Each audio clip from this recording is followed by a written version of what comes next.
my college, IIT Kharagpur, from which I did my civil engineering, surrounded by a lot of Adivasi villages. So in my final year, I used to go to these Adivasi villages to teach the children there. And then I found that their situation, the economic situation, was very bad. So I started wondering that, this college that I'm studying in, it is ostensibly dedicated to the service of the nation. That's what it says on a motto that is there on the main building. But here is a substantial section of the nation that has not benefited at all, from the kind of technology or whatever other research that is being done in that institute. So that raised a question in my head as to how could I or this institute aid in the development of these people who are obviously in a very bad situation. And that is what made me decide, to work for the Adivasis. So after that, in 1985, I reached Alirajpur district in Madhya Pradesh among the Bhil Adivasis. So when I went there, I found out that the problems that are there, that these Bhil Adivasis in Alirajpur district were facing, I didn't have any solutions for them. Even after having studied 5 years in Indian Institute of Technology, Kharagpur, what were these problems? The first problem was deforestation. Actually, these areas, this is just next to the Alirajpur district, is bordering on the Narmada river, and it is a very hilly area, the Vindhyas hills are there. So initially it was a heavily forested area, but what happened throughout India when the British came in, they started getting into these forests and to deforest them, to take out the timber from that forest for industrial development. So they came up with these Indian Forest Acts, and the latest edition was 1927, which is still going on. Even after independence, that 1927 Forest Act is there, which basically makes the Adivasis thieves in their own backyard.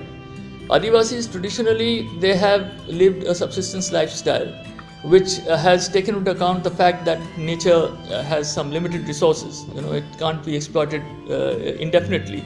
So their lifestyle is a subsistence lifestyle that takes that into account and adjusts, and it's a sustainable relationship with nature, where they take only that much from nature which they require, and they live at a subsistence level because of that. And they started logging, used the Indian Forest Act to dispossess the Adivasis, and then started logging these forests. And this continued even after independence, and so deforestation started. So this was the main problem, that deforestation had taken place. Once deforestation takes place in a hilly area, the next step is soil erosion. So once the forest is not there and the shrubs and everything is not there, then due to rains, the soil gets eroded, so soil erosion comes in. And the third problem is that because this is a hilly area and the streams are going down fast, and so it's very difficult to irrigate. But the Adivasis, I found, had a solution to all these three problems. So what is the solution to deforestation for the forest department? First, they have logged the forests and taken them out. Now they want to reforest them. So what do? They have these nurseries in which they have small plants, and then they take these plants and do the plantation. But the problem with the plantation in these areas, in most areas in India, and especially in these areas where we work in Alirajpur, is that in the summer the temperatures go up to around 45-50 degrees centigrade, which is very high temperature. So if you have a small plant that is planted there, then the chances of it surviving the summer are very low. So what normally happens is all these plantations that are made from the nurseries, the plants don't survive. There's almost 100% failure of these plantations, and millions of rupees have been wasted throughout the independent India. We have had these forestation schemes, and very few of them have succeeded because of this. So what the Adivasis suggested was, additionally, the best way to regenerate a forest which has degenerated is to just protect it from grazing, protect it from human intervention. So then the root stock that is there, because that root stock is very deep, that then regenerates. So that is the most sensible way of bringing the forests back. But it requires social fencing. The community has to come together, So the problem that was there was less a matter of technology and more a matter of politics. You had the British coming in, breaking up the Adivasi community lifestyle, and then the Indian state following on that and continuing with that policy and breaking up the Adivasi communitarian lifestyle that they had. And that was the reason why, the forests had gone. So the thing was to bring that back, the communitarian lifestyle of the Adivasis, which had been destroyed by the British and continued to be destroyed by the Indian state, that had to be brought back.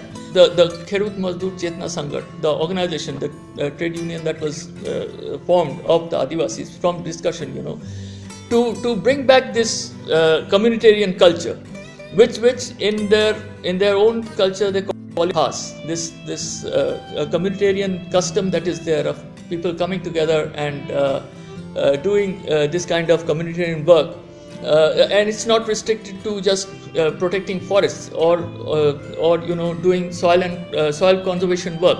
It is also the agriculture, non-monetized economy. The people, they don't have money, so traditionally, so they get together. All the people in various households, they get together and work on the farms. So this was what the Khedut Mazdoor Chetna Sangath did, was that it revived this whole system of communitarian cooperation, and then it was used to protect the forests and to do soil conservation work also. Soil conservation in hilly terrains, the best way to conserve soil is to have these stone bunds on the gullies and even on the farms, so that you can prevent the soil from getting eroded. And even in the forest that the people got together to protect through this DHAS system, there also they did soil conservation work, doing gully plugs and things like that to prevent the soil from getting eroded.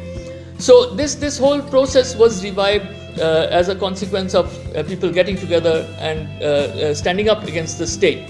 Of course, this was a long process in which there were a lot of confrontation with the state, but then because this is a traditional system that is there within them and they have this communitarian spirit, they were able to overcome the resistance of the state and various other forces that are there, inimical forces that are there, and they succeeded in doing this.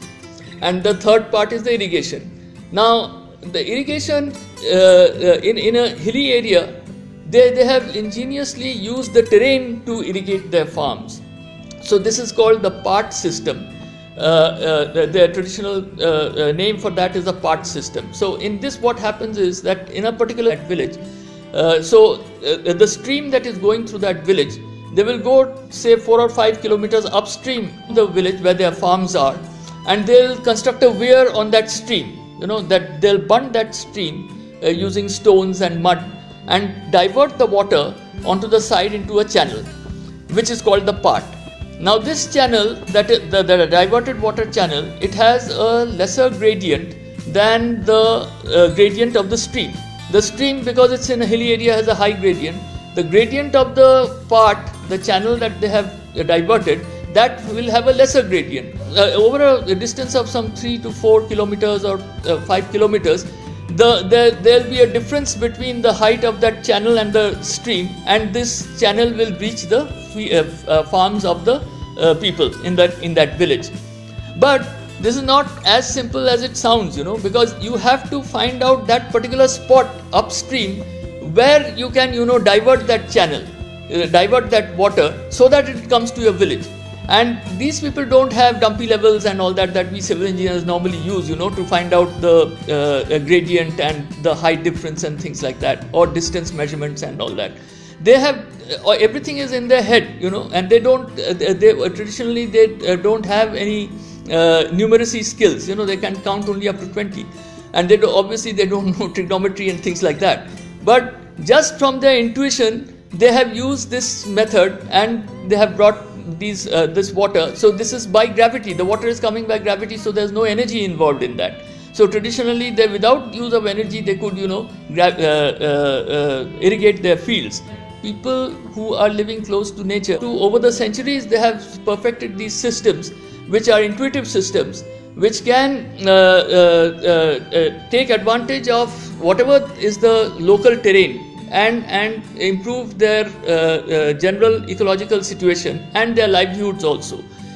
People have given voluntary contribution of labor for this systems that they have put in place, whether it's afforestation or it's soil conservation or through the part. And crores of rupees have been spent. If it's monetized, they have given voluntary labor, but it comes to crores of rupees that they have been spent, and there are so many villages. So throughout Alirajpur district, in many places, these kind of systems are running, and they are there. So in this way, the Adivasis, they have not only been able to improve their own lifestyles, I mean the amount of economic benefits that they themselves get, but they are providing ecosystem services to the whole of society. Because now the present problem, the major problem that we face in India are the two problems of climate change and water scarcity. We have severely water stressed, and on the other hand, this climate change is a big problem because there's huge emissions going on. So by protecting these forests, there are many of these villages where the immense amount of forests have been protected. So they are providing ecosystem services to the whole of society through this communitarian system that is there, and their traditional technology that is there. Whereas we people who are living in the cities, we are just harming the environment continuously with our lifestyles. The whole problem of climate change, it can be tackled if in all these forest areas, in these rural areas, we have huge amount of communitarian forest conservation of water. Water also is another major problem that is there. If you have afforestation, if you have good afforestation, then you can save water. The more recharge takes place. The problem today is that recharge is not taking place. Obviously in cities it's not taking place at all, but even in rural areas, because deforestation has taken place and recharge doesn't take place, and then you have floods. The problem of floods and droughts are related to deforestation.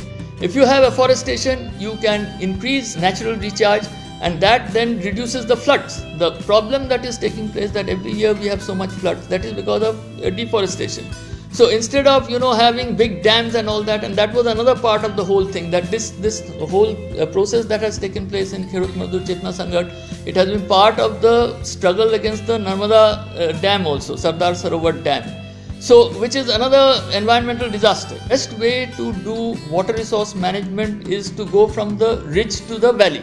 You start off at the ridge points. You start off conserving water through soil and water conservation structures, small structures at the ridge point only, and then go down to the valley. And then if you require something there in the valley, you can build small dams. But instead what happens is, and a big dam is built out there. Now the flow of the river depends on base flow that has to come in from the catchment, and that will come only if it is afforested and there is good soil and water conservation work there. If that is not done, then the flow of that river will be less, aggregate flow will be less, and the flow in the time of floods, in the monsoons, will be high. So what we have is today is a paradoxical situation where we have all these big rivers that have their flows have come down. The overall flow in a year has come down through the years, but the floods have increased. So in that sense, this kind of dam building that is there, that doesn't have much ecological sense. How you can actually conserve water and through afforestation and soil and water conservation measures, this was never taught to us. And this I learned from the Adivasis. So we who pride ourselves on our science and technology, we don't have ecological sense. और ना होने वालों, रानी काजल जीवन शाला.